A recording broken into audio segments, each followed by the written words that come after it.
Taken a class on spiritual abuse and religious trauma, and I've realized that I don't have any religious trauma. Not because I avoided religion, but because I was able to move between them. I was born into a Greek Orthodox family in Romania, and my parents moved to Germany and I was really young. In Germany, religious education is mandatory in public school, part of the curriculum in the same way math or history is. Students usually choose between Protestant or Catholic, but we also have Muslim studies and ethics or philosophy. It's less about indoctrination and more about understanding cultural aspects and historical aspects and how the history came to be to influence the belief system. And while you start out, for example, in Protestant class, you learn about all major religions. As you progress and you become older, you start debating the ethics of religion. There was no Greek Orthodox religious classes in any of the schools that I attended, I was able to basically pick and choose. So one year I would sit with the Protestants, the next I would sit with the Catholics, and I would sit with Muslims. One time I sat with Buddhists, another time I sat in ethics class.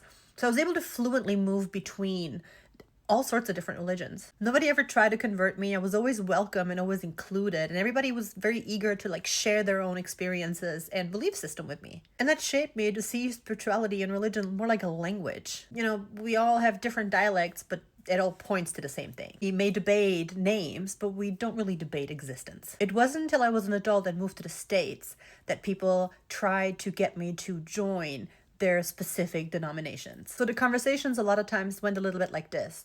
I really need you to come to church with me. No, thank you. But you're my friend. I don't want you to go to hell. Who's gonna make me? Anyway, I guess the point is that I've realized that if you're invited into a group instead of being indoctrinated into a group, you build the respect and capacity for multiple truths to exist at the same time without needing one to be right. We can create a heck of a lot more acceptance in the world if we focus on curiosity instead of control. Control leads to shame, exclusion, and fear. Curiosity leads to tolerance, inclusion, and community.